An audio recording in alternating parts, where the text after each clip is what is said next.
All right. What? Welcome to Crossing the Streams. Oh, this is exciting. Woo! Got a couple great guests. Scott Curtis, Jason Gilleran. Marcy's no longer a guest. She's part of the crew. And Wow. Got the dog over. to answer your Right on question, cue. Jason, that's when you'd use mute. And well, I let's don't have a dog. all right, let's kick things off real quick with the theme song. We're gonna let Jason start us off. It's gonna be special, folks. Okay. Here's the story of some lonely fellows who spend way too much time watching the TV. All of them have jobs and friends. Well, not really. Just between you and me. Scott. They made a live show out of their hobby. Every TV watcher's TV watching dream. Jeff, Ron, Sal, and Bob, and there's Howard. That's why they call it Crossing the Streams. I got ahead of myself. Ron. And then one day they made live on all the platforms. You could hear the people laugh and shout and scream. Still can't find another word that rhymes with platform, but man, we crossed the streams. Here we go. Everybody, We crossed the streams. We crossed We crossed the the streams. streams. That's the way. That's Wait, where wait, we wait, made wait, it wait, here. We wait, crossed the streams. Do-do-do-do-do. Bow. Dome. Oh, Jerry. Wow. I know, right? That That was was a rough. rough one. So, welcome to Crossing the Streams, where we answer the universal question. I just finished binge watching something, and now I got to watch something else. What should I watch? We have 103 hours of streaming TV suggestions for you on our YouTube channel. This is episode 104. We got a couple special guests with us today. We have first-time guest Jason Gilleran. Jason, tell everyone a little bit about yourself. Yeah, hi. I met Jeff. I met you through doing stand-up at Mark Ridley's Comedy Castle. Been doing stand-up for 5 years. I don't know what else to tell you. I'm an older guy. I'm a doctor. We'll get to that, I guess. I don't know. All right. Well, welcome to the Very show. glad. And then longtime friend of the show. He's an OG. He was one of our early guys. Scott Curtis. Welcome back. Hey, thanks for having me, Jeff. You're welcome, man. You want to remind everyone about your podcast, your awesome podcast? Yes, I have a podcast called Behind the Bits, and this month it's actually 3 years. I've been running it for 3 years, and I really enjoy doing it. I've got a guest and well known in the comedy community, Nathan McIntosh. He's coming up in a couple weeks, and he's got a new special out called Money Never Wakes. It's on YouTube, and really enjoyed talking to him. So yeah, that's me. Awesome. Nice. And hey to Carmen and Lee and Jerry. Thanks for joining us. This is awesome. We got a couple things. Couple things real quick. What we got? We have a birthday. It's Ron Lippett's birthday. Happy birthday. I'm an old Birthday. bastard. Just an old bastard. Happy birthday to Ron. Yeah. Thank you, guys. Appreciate that. Well, thanks for sharing your birthday with us. Yeah, I wouldn't be anywhere else, Jeffrey. That is awesome to hear. And then we did, and sad news, David Crosby died. Yeah, so Crosby, Stills, and Nash. So when he on my Facebook, we were sharing this story. We went and saw, this was what was it? The Gulf War, around the Gulf War.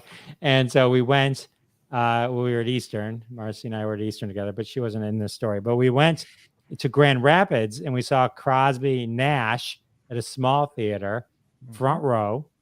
And there it was incredible. And on the way back, I hit a deer.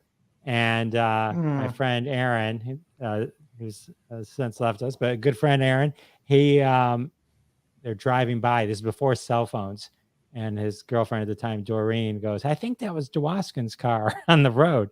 And so they turned around and came and got us. And then some trucker hit the deer, and then took the deer. And then legally it was my deer. If you hit a deer, it's legally yours, just so you know. And anyway, so that's what I thought of when David Crosby died.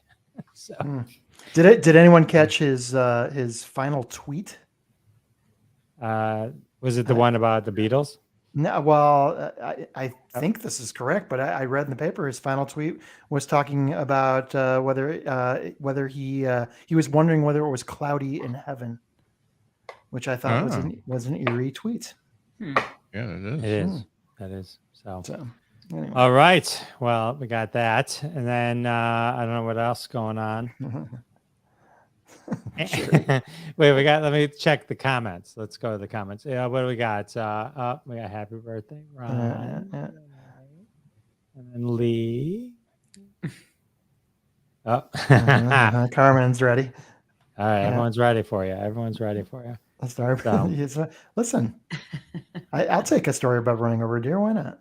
I wish Bob was here so we could all talk. We could talk about Tom Cruise's Top Gun Maverick getting a Best Picture nomination. How about that? I couldn't finish it. I watched 30 minutes of it. It was an odd selection of movies that got chosen. But it won on. It was nominated rather on technical merit, right? It didn't win a Best Picture, did it? Yeah, it was. Yeah, because there's like 10 Best Pictures. They expanded it years ago, to make it more appealing. You know what I mean? So it wasn't just all the art films. Interesting. I didn't see that. Yeah, there's no way. It will not win. Can I just say, if we were all to exchange glasses, I don't think anybody would know. So funny. That's funny. Although I am wearing readers. I can't speak for the rest of you guys, but these are not actual glasses. So, got it. Yeah. If I take mine off, keep them on. I'm gone. Yeah, I can't see either. But Elvis got nominated. Avatar, The Fablemans. Did you guys see The Fablemans? Not yet. I haven't seen it yet. Saw Elvis. Just saw Elvis. I liked Elvis. I liked Elvis. Good. I liked Elvis. I liked Elvis. So cool. All right. Well, we got so much to cover today. Yeah. We covered your birthday. So let's talk. Last week, episode 103, we talked about the baby, Smile, the hatchet wielding hitchhiker, Jack Ryan, and Unsolved Mysteries, Death at a Vegas Motel. That was a jam-packed episode. Today, we're talking about that 90s show, Chance, Ghost Story.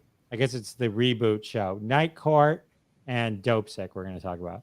So we got a lot of good stuff for you. Let's kick off with not Chance. I thought that was Ghost Story. Let's check off with Ghost Story. Ghost Story, absolutely. And I'm sorry Bob isn't on the podcast today, the webcast, because he actually saw Ghost Story. Has anyone else seen it? I haven't seen it. I haven't. It is a classic from 1981. And just right off the bat, I'm just going to express to you, this was when, horror tales were told without CGI.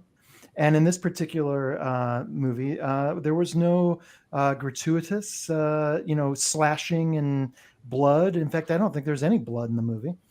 So this relies on the story, and it is a superb story, which is built around an amazing cast. So let me just set this thing up for you. By the way, the movie's from 1981. It's an hour and 45 minutes long. Supernatural horror film directed by John Irvin. Anybody know what John Irvin directed for? He's an Academy Award-winning director. Anybody know? Yes, I do know. Tell me. He directed Hamburger Hill. He did direct Hamburger Hill. That's exactly right. Thank you.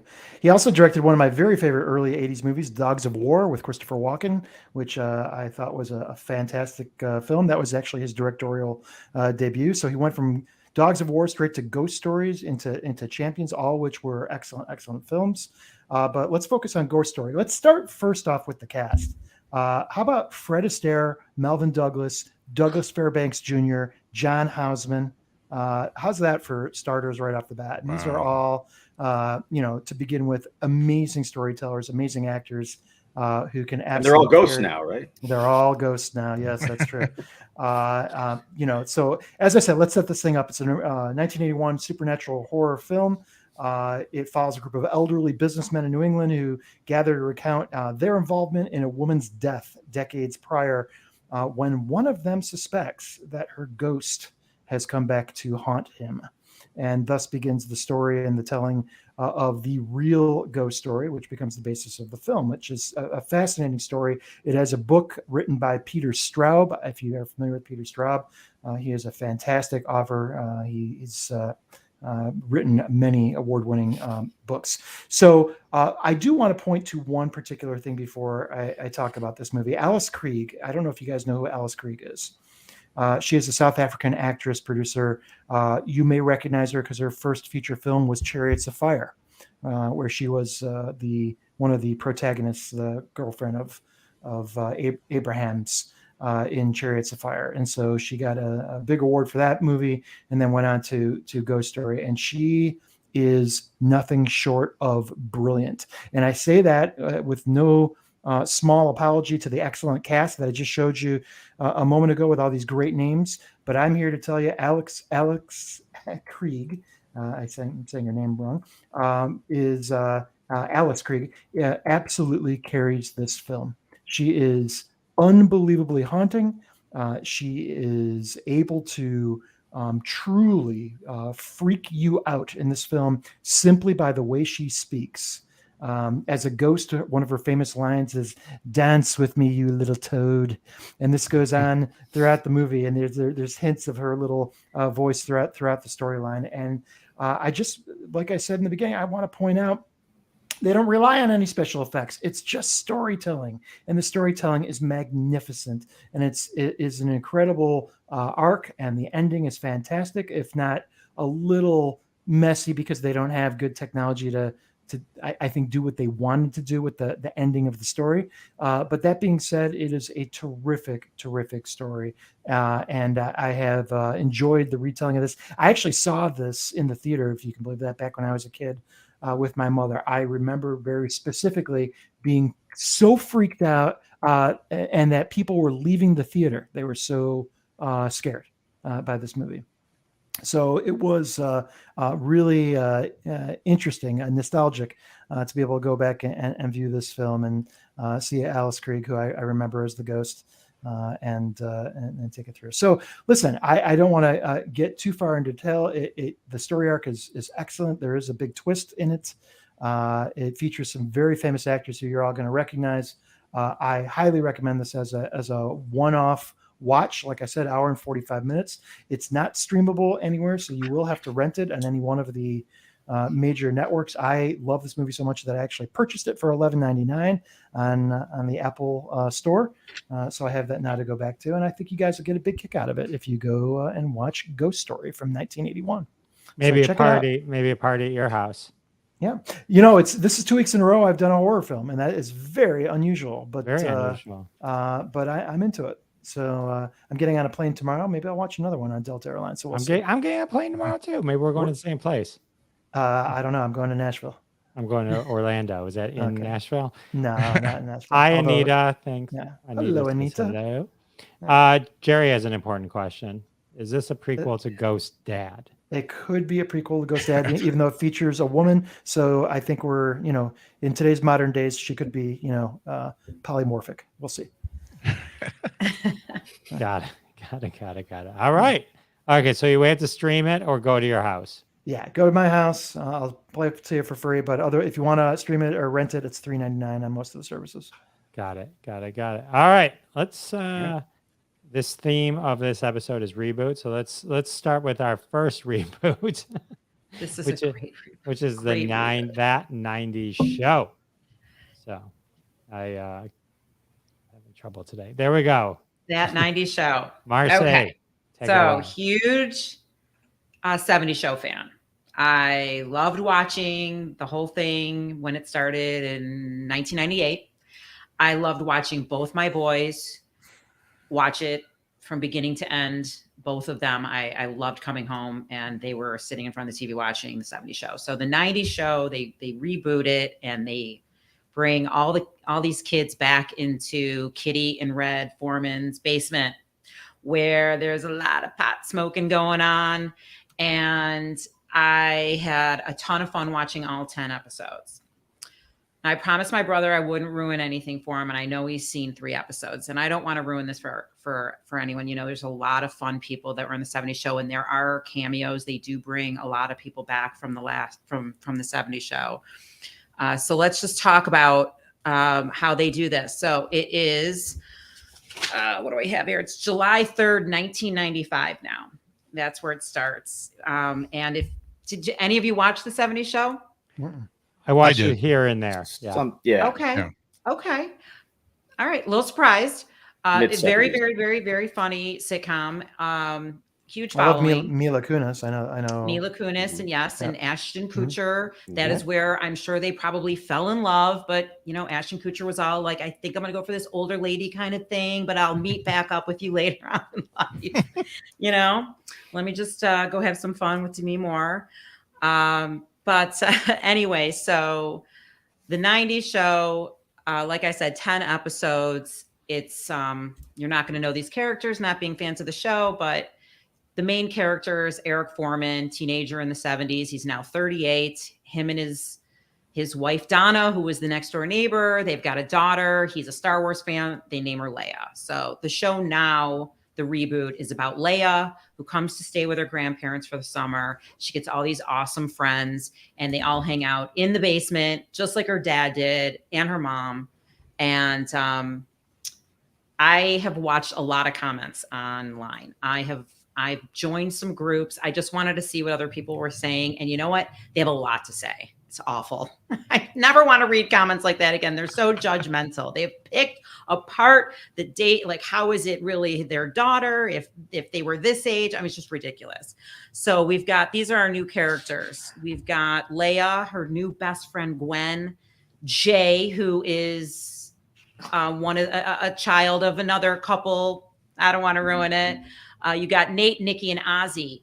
Ozzy is a 13. The guy who plays him. Shit, I didn't write down his name. Anyway, he's Rain 13. Joy. You got it? Oh, I love it. Thank you. He's 13 in real life. He is playing a gay kid. He's hilarious. I think he's awesome. There's so much negativity online about the character, and like a lot of people aren't liking him. A lot of people are loving him. It's truly annoying. I think he's amazing. I laughed my butt off from beginning to end. It's just fun. It's just fun.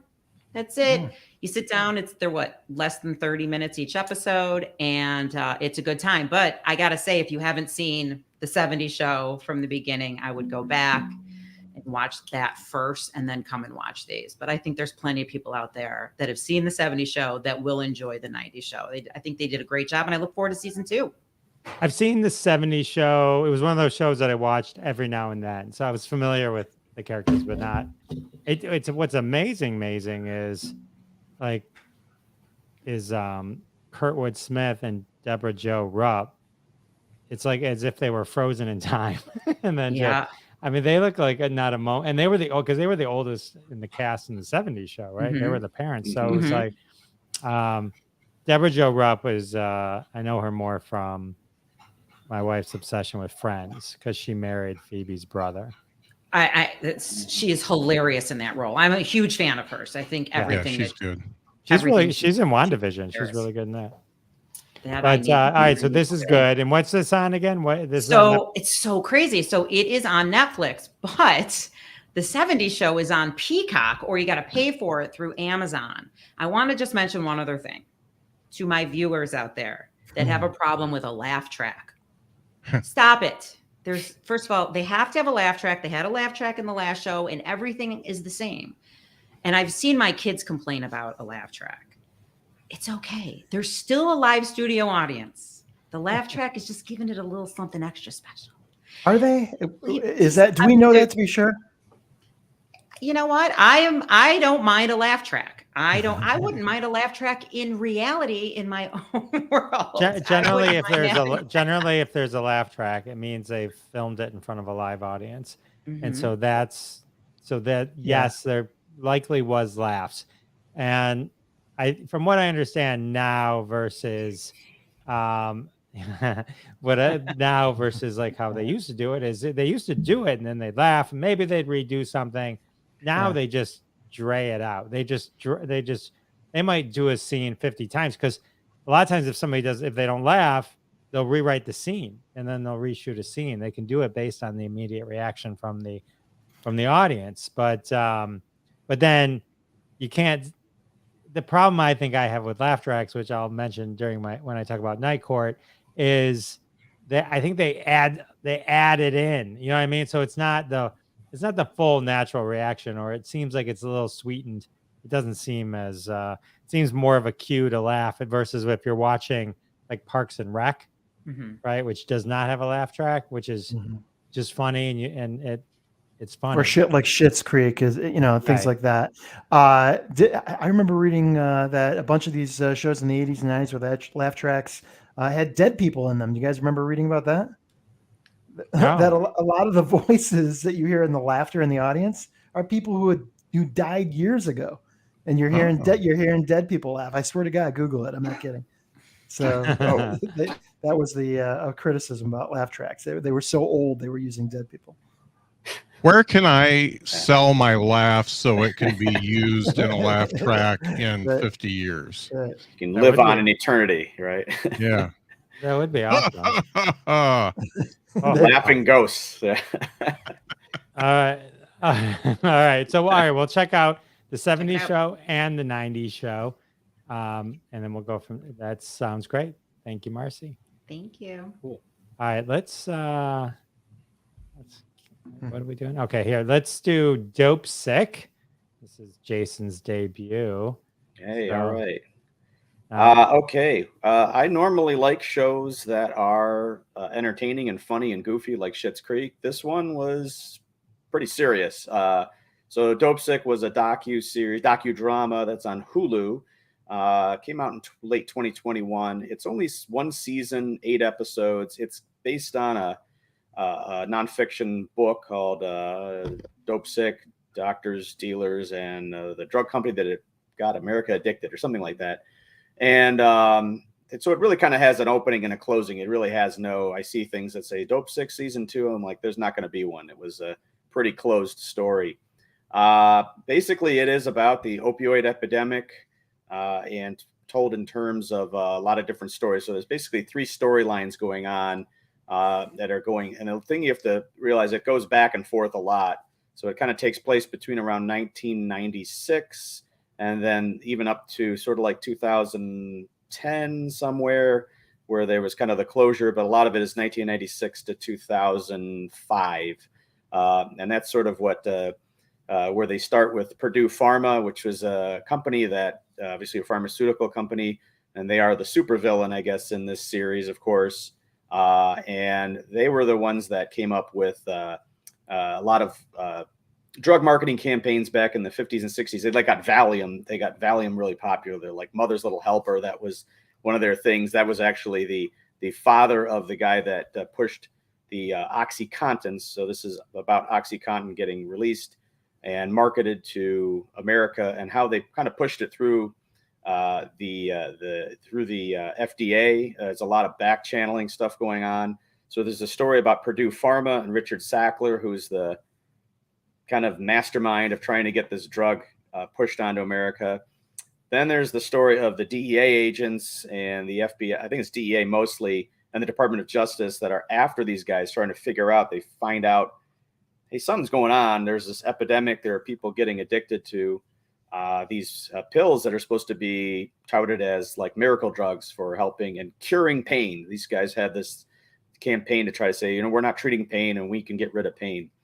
And then that set against the background of the third stream, which was about coal miners in Kentucky, and Michael Keaton, who plays a family doctor in that area. He's a widower. His wife passed away, and he starts getting wind of this drug, and that's where they first start pushing it, is they want to push it on these poor people who are working coal mines and who are just doing backbreaking labor and in pain. And so he gets one of his patients addicted, and she goes down this sort of rabbit hole. It's kind of a redneck train spotting going on at times, and it gets kind of sadder and darker.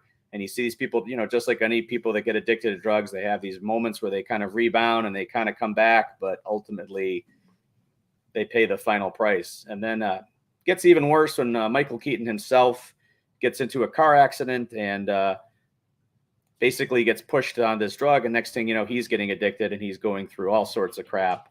And so it comes full circle where basically Purdue Pharma is torn down. I mean, the company gets beat to shreds for this, and it becomes a huge backlash. As a doctor myself, I had to watch it. It's really interesting because it's set against the backdrop of me training and learning of this, and how we have to manage it now with anytime with people come in. We have this thing where you say in medicine, people who are drug seekers, they come and they're like, hey, I need pain meds, and I may not be in pain, but they want them. This show is about drug finders, unfortunately. So, but it's compelling. It's really good. Michael Keaton is fantastic. Everyone's fantastic in it. There's not a lot of other big names in it, but everyone in it does a killer job, and it sucks you in. It's a kind of a dark story, but it's Big Pharma is made to look much worse than they probably are, but it's Big Pharma. They're an easy target. And in this case, I mean, they really kind of deserved all of the crap they get, for sure.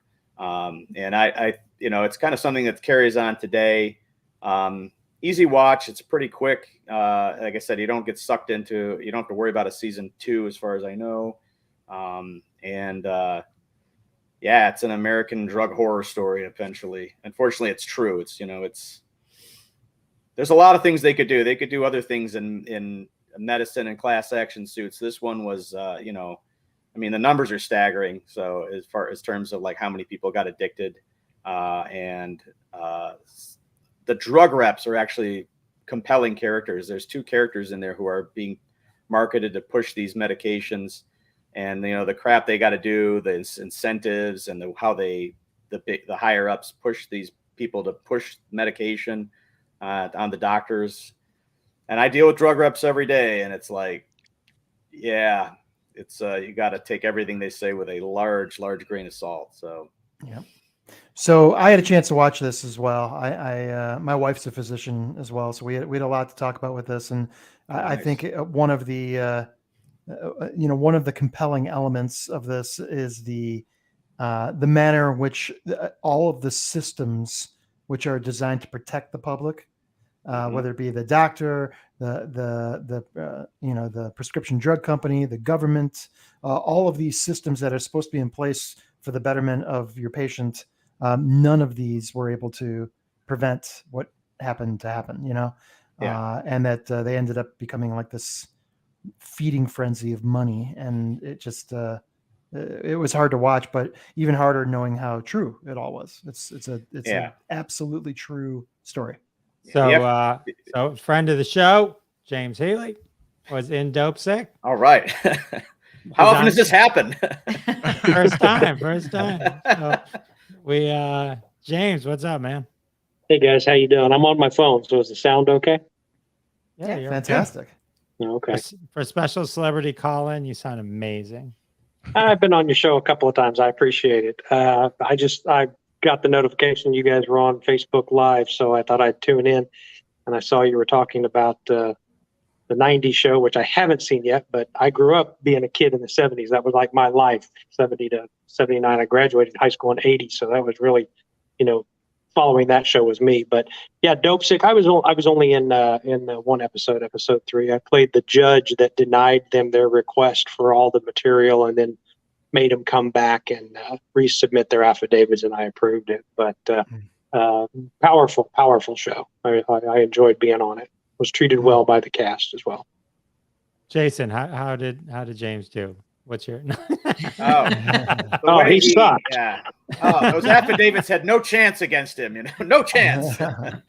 I just didn't believe he really could control an affidavit. So the gavel just Yeah, too much gavel. Not too much. James, the young lady who plays the drug addicted Betsy, yeah. That actor seems to be very, very talented. Did you get a chance to meet her at all, or not so much? I didn't. My scenes were with just went blank on his name. Sarsgaard. Michael Keaton. Yeah. No, Michael was actually completely wrapped by the time I got on set. He was. They brought him in, and did all 10 episodes of just him and everything he had to do. And then he went away because he was going off to do, I think, that Assassins movie that he was in. And so he was already gone. I met Michael Stolberg, very nice, but I didn't get to work with him. But yeah, that series really launched her career. She was doing okay before, but she is very powerful performance. She's got couple of nominations on different things, like a Critics' Choice and a SAG Award nomination. And her career has really taken off. Yeah. Amazing. Awesome. You know, I didn't want to talk about this, but I was also in Dopesick. I was a pill. He was recovering addict number 7. No, I was just You a were the- pill. You were the scratching guy in Just a- Florida, just like, a hey, man, scratching guy number 3. I was going to say, you look more like that chart of, how do you feel on a scale of 1 to 10? You look more like that guy. That was good. I like how the people in no pain are always like, yeah, you're like that happy. I guess if you're, You win this round, Judge. Hey, like I said, I just saw you guys were talking about it. That's why I made the comment. It's very nice of you, Jeff, to invite me in. I always love being on your show and everything, but I won't take up your time. I just wanted to say hi. You guys are doing a great job, and I'm doing well. I got several things. You should have just seen me on Tulsa King. You'll see me in Killers of the Flower Moon in May on Apple TV with De Niro and Leonardo. And I just did an episode of East New York, the CBS series. It'll be out probably within, I think they're taking a break because of the Super Bowl. And then I'm on my way. I leave next week to go to Florida, go do a movie down there. So What were you in Tulsa King? do what? What did you do in Tulsa King? I played a doctor. Yeah, played a doctor. I was the doctor that told Mr. Invenizi that he was going to be just fine. The cancer hadn't spread. Everything was great. And then he died. But Oh, shit. not, That was you on the computer? that was me on the computer. Yeah. Oh, fuck. Yeah. I was, when we filmed it, I was like, I knew when I got there, I was like, this is going to end up one of two ways. I'm either going to have some great shots, or they're literally just going to film over their shoulder, laptop, see me in the distance. And that's what they did. And you don't know until you go do it. So. Oh, well, it's awesome though. It was an amazing show. Marcy was just talking about it. I did that one a couple weeks ago. Love and spent like 5 minutes about the guy on the computer and talking about it. Was the best part. It's just like if you see my post on Instagram, I just put out for this Killers of the Flower Moon. There's this big picture of Leo and the Native American actress, and they've got coming in May and all this, and they've got the title credits. And then down here in the corner, there's this little writing of Leo and Bobby, and then there's this big print that says James Healy Jr. I mean, I had to add that for my post, but it's on there. Nothing Photoshop can't fix. So there you go. Awesome. All right, my friend. I'll let you go. You guys enjoy the rest of the show. It was good seeing you. Nice to meet you. Thanks. Yeah. Nice meeting you. Coming on. Good seeing you again. Bye-bye. That was What a privilege. Cool. That Nice. was cool. Yeah. That was fun. Hey, who picked Dopesick? I did. Right? Do you have Ashton Kutcher somewhere back there? Yeah, I know, right? I bumped Kushner for him. Yeah. Awesome. All right. You know what? I'm gonna let you finish the show, Scott. So let's do Night Court, the reboot. So has anybody seen Night Court? Just I haven't. I won. Okay. How many are there? 3 episodes? So far? There's 3 episodes. So I reserve the right to come back. So Night Court, the original Night Court from 1984 to 1992. Have you guys seen the original Night Court? Sure. So I have. Oh, yeah. this is a Big fan. reboot. This is it's a reboot. It's more of a, I'd say, continuation, right? It's decades later, and so the original Night Court though is one of my, I love it. I have such fondness for the original.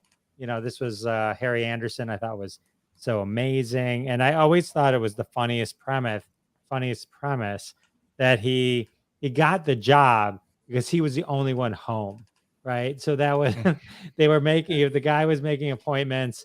He was the only guy home on a Sunday. That's how he gets appointed to be this judge. And so there was a lot of people on the original Night Court: Marky Post, Richard Mull, Selma Diamond, who passed away during the run. Florence Hallop replaced her, died during the run, and Marsha Warfield then replaced her, still alive. And then Richard Mull, and then John Larroquette was you'd say the breakout, I think, of the original one, in that he won the Emmy so many times, I think 4 times. He actually took himself out of the running. So that either other people could do it, or sometimes maybe they just feel like it's enough. So this Night Court takes place many, many years later. This set, identical. It's like as if nothing has changed. The premise of this is Abby Stone, who is played by Big Bang Theory's Melissa Rauch. You might get thrown for a second because her voice is so distinctly different than Bernadette from Big Bang Theory. Yep. But she plays Harry Stone's daughter. So Harry Stone has passed away, just like in real life. And so it's been many, many years, and she's a judge now, and she's taking over the Night Court.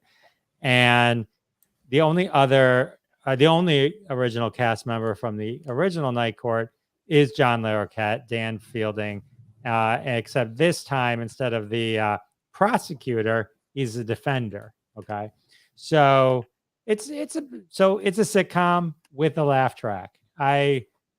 Fred Carroll, who mentioned earlier in comments how I feel about laugh tracks.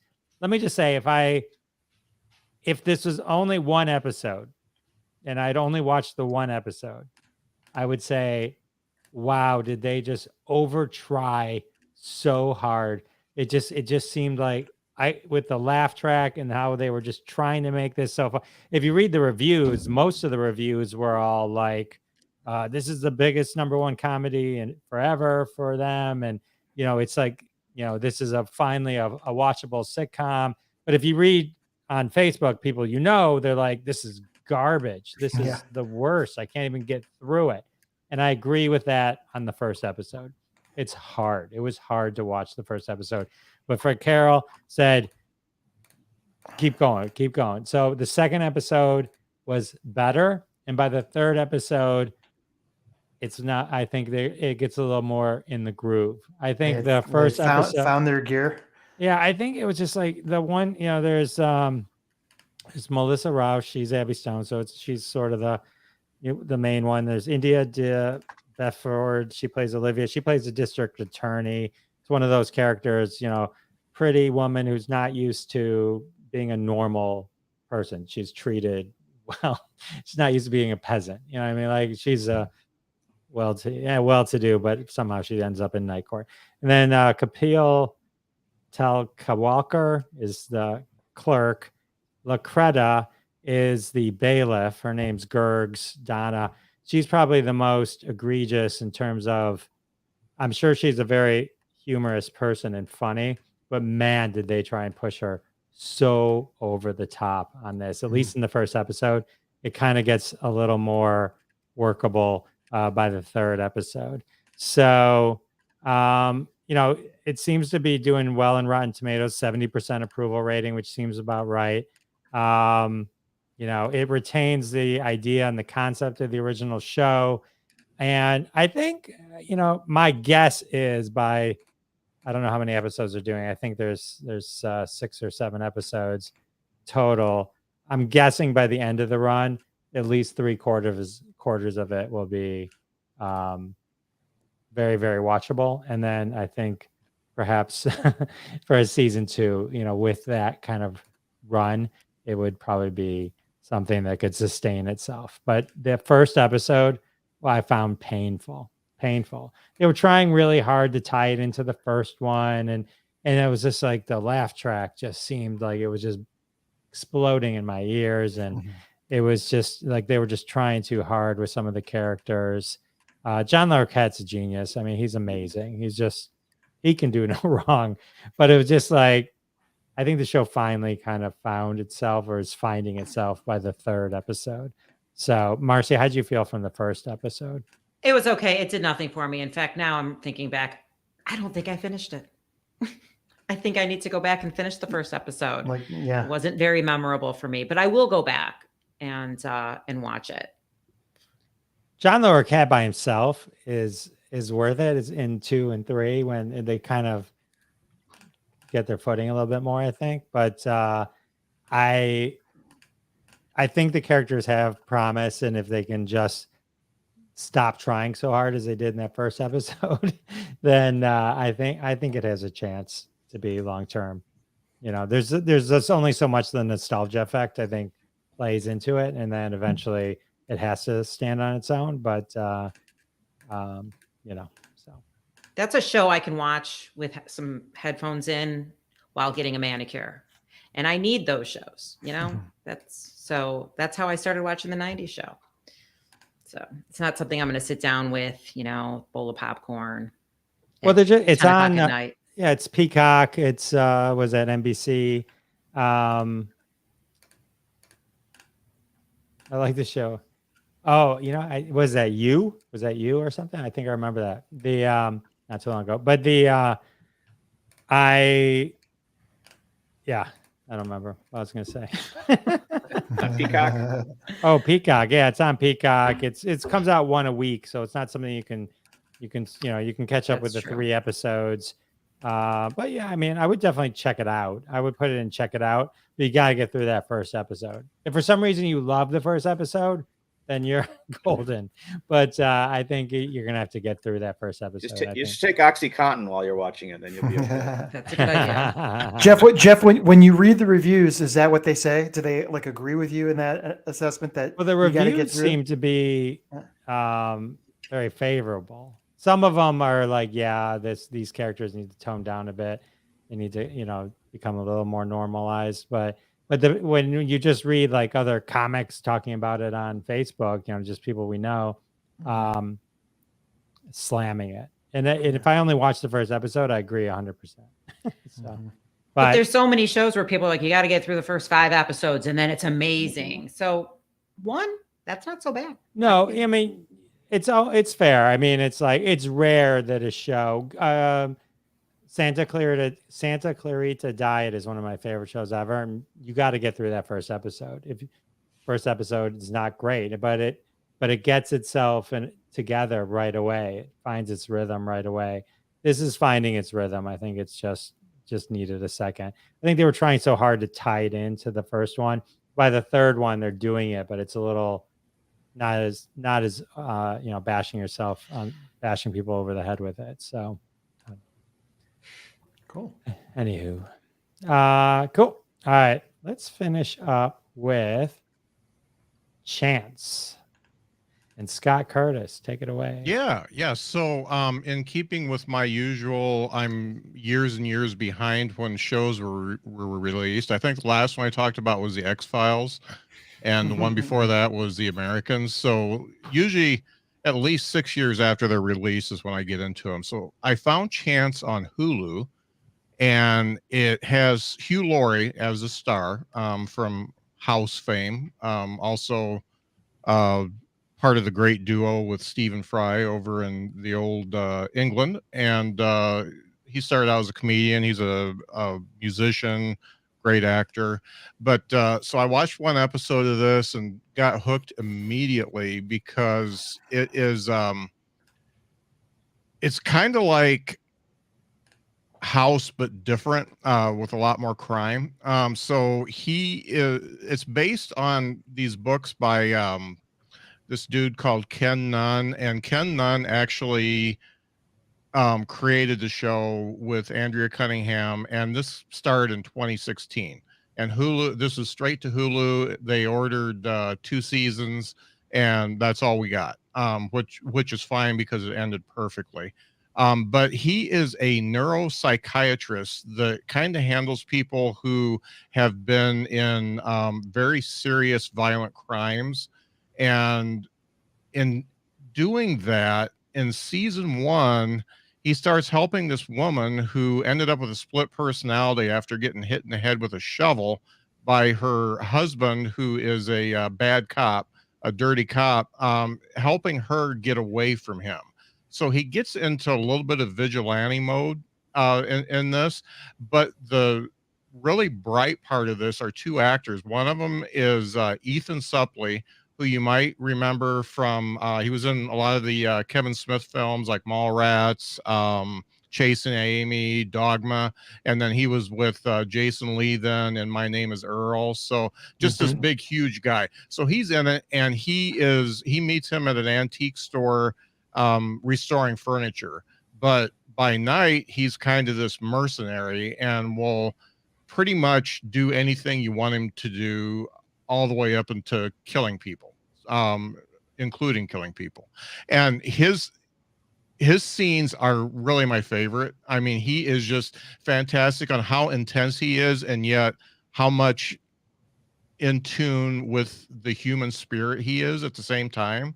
It's just really amazing the way he plays against Hugh Laurie, and he really overshadows him in every scene that they're together. I mean, he just takes it completely from him, and they get together and they do all this stuff in season 1 to help this lady. And I'm not going to tell you how it ends, but it's got a pretty big twist ending. And at that point, I didn't even know there was a season 2, because I was just watching through season 1. I thought, okay, this is done. And then season 2 starts, and one of the guys that was in season 2 just a little bit, his name's Brian Goodman. The guy that played him is Brian Goodman, and he was like in Fast and Furious. He's got a lot of small roles and a lot of stuff, but another really great performance. He plays this cop who is at the end of his career, but it's also revealed that he's gay, and one of his boyfriend is actually killed in the second season, and he wants to get revenge on the guy that killed him. And the guy that killed him turns out to be a really big tech millionaire. And so what happens is Hugh is not in his practice anymore. He's in this practice in a hospital where he's got this group therapy where all these people have had violent crimes done against him. And then he becomes a super vigilante at this point. And Ethan, who he goes by D, he just goes by D. His name's Darius, but he goes by D. But him and D are just like stalking all these people that did all these horrible crimes and doing horrible shit back to them. Like, D comes up and just completely dislocates a guy's arm so he can't use it anymore. And then Hugh Laurie ends up beating the shit out of a guy in an alley. So they're doing all this stuff, and of course the plot twist is it comes back to haunt him, because it's pretty easy to figure out that his patients are the ones, they're the victims that are being vindicated in this show. And it just becomes this whole thing in season 2 where there's a lot of subplots with the detective, and it's just really neat. And I just got to say that between Brian Goodwin and Ethan Suplee, it makes it totally worth it to me.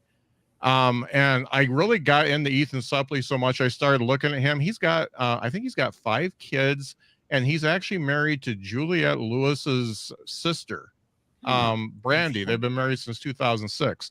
But she's really a fine girl. Yeah. Yeah, good song. But it was just a really good show, and I had not heard of it at all before. I just put it on because I like Hugh Laurie, and the first episode sucked me in, and I kind of like season 2 better than season 1. But they are both, I think my wife and I finished 2 seasons in like 2 weeks. So it was a true binge watch for somebody who doesn't binge watch stuff. Awesome. That's cool. All right. I loved it. Yeah, I'd never heard of it. No. Yeah, All it's right. still on Hulu. All right. So the answer was 1 episode. The answer was 1. 1. I don't know what this means. Gus is from Breaking Bad. So are you guys Okay. Breaking Bad fans? Yeah. Got it. Yeah. Okay. Just didn't recognize. And Of then course. what a good wife she would be. Yes. Such a fine girl. Such a fine film. So amazing. Did you watch Avenue 5? Did anyone watch Hugh Laurie in Avenue 5 Nope. on HBO? Oh, No. Guaranteed Fisherman did. It was I couldn't get through season 1. I just it seemed like it was just it's like they're on a cruise ship in space, and then they get Oh wait, I saw a couple episodes of that. It sucked. yeah, and then they kind of Yeah. like realize they can't get home. It was a weird premise. It's like they can't get home, they can't be saved, and so it's almost like they're just all gonna die. I never understood the. It was Yeah. like the what was the Mars movie with With Matt Damon. Matt Damon?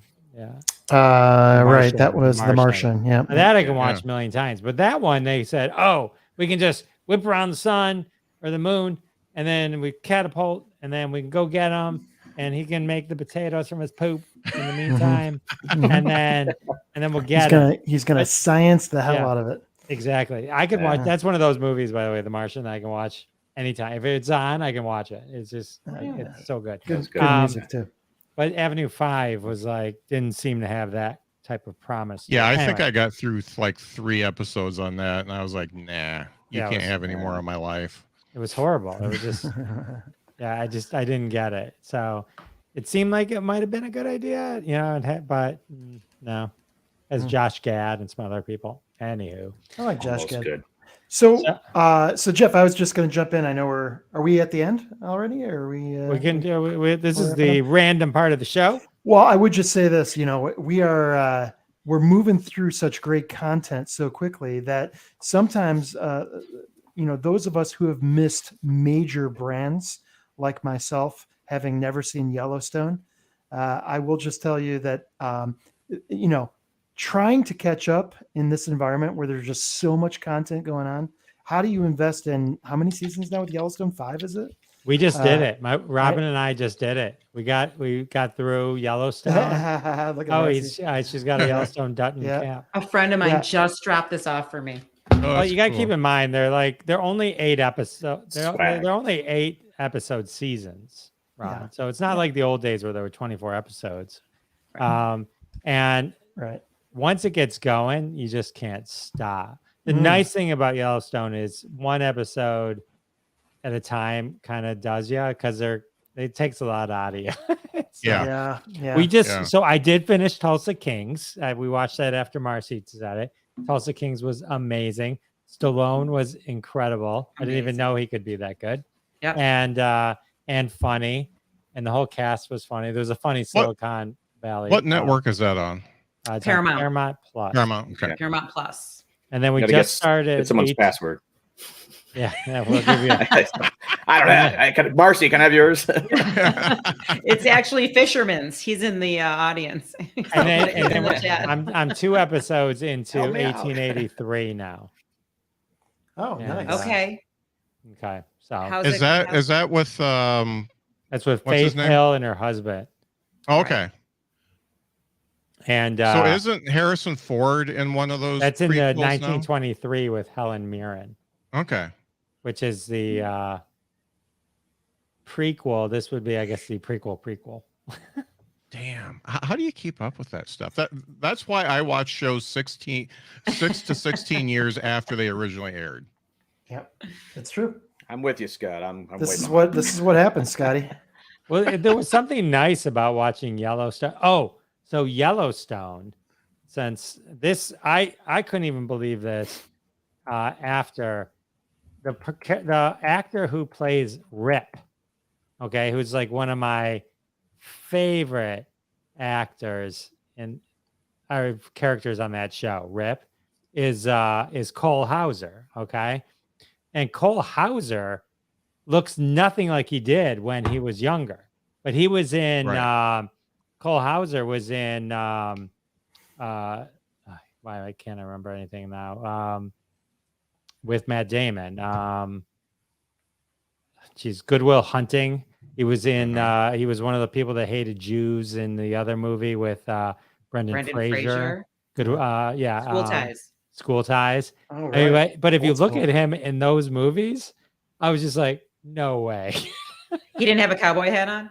Well, it just with the beard and his face is like a little more fuller now, maybe. You know what I mean? It's like, I mean, you can kind of see it, but I never would have in a million years realized that was even him. I don't think. You know, And he's the son of Wingshauser.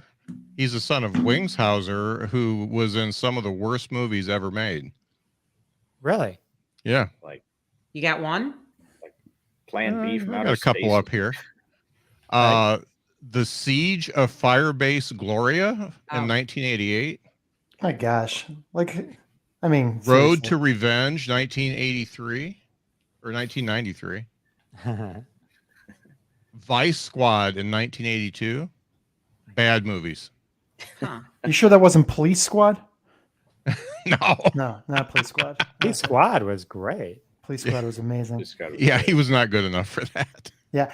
So speaking of Police Squad, I just have to say I was on the phone with a friend watching the original Naked Gun. I haven't seen it in a decade or more.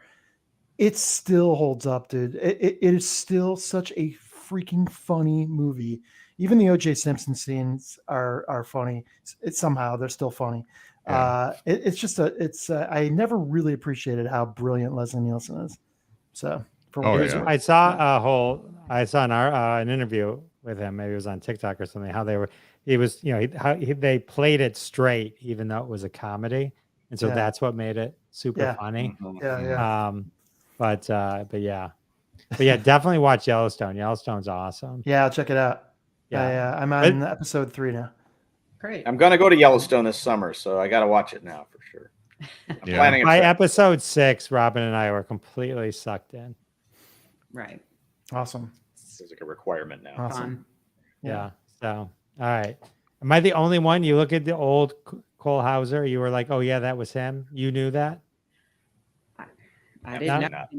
He just looks so different. Not in a bad way. Just I don't know. Anyway, he's all grown up. I don't. It just go look. You just see. It's just anyway. It doesn't matter. He's amazing. Right? So it's anyway. All right. Say goodnight, Jason. Thanks for joining us. Say goodnight. Thanks for having me, Jeff. This was great. A lot of fun. Oh, thank you. And Scott Curtis, remind everyone where they can get their podcasts. Good night. The podcast is called Behind the Bits. I interview comedians. Marcy, say goodnight. Good night. I can't wait to watch all these. Let them Good know. night. Great to see everyone. If you need a mortgage, call Marcy. If you need a mortgage. Ron, say goodnight. Yeah, looking forward to sharing with you what's on the best of Delta Airlines starting tomorrow. So I'll be back. Thanks, guys. Awesome. And then my podcast, Sal and Bob, our other OG regulars, the Sal and Bob Show, and you can check out my podcast, Classic Conversations. I got John Wesley Shipp, the original Flash, also the father from Dawson's Creek, on this week, and Dave Thomas last week. So across 200. I'm coming up on 3 years also, Scott. So kudos to us both, and Sal and Bob too. You don't know, most podcasts don't even make it past 7 episodes. So it's the Dave Thomas, by the way, the Dave Thomas episode was fantastic. I didn't send you a note like I do with every single other episode, but it was really good. I do live for the notes, and so never like think like there isn't enough notes you could send me. But thank you very much. All right, well that's it. All right, well thank you guys. I will see Ron on the airplane tomorrow, even though we're going different places. And thank you very much. We'll see you next week. All right. And that has been another episode of Crossing the Streams. Join us every Wednesday at 9:30 p.m. Eastern Time, live on Facebook and YouTube. Follow the Jeff Dwoskin Show on YouTube to be alerted every time we go live with your hosts, Jeff Dwoskin, Ron Lippett, Howard Rosner, Bob Phillips, Sal D'Amelio. We're all in the socials. Follow us, listen to our podcasts, Classic Conversations, and the Sal and Bob Show. Check them all out, and we'll see you next week and every week when we cross more streams right here. See you then.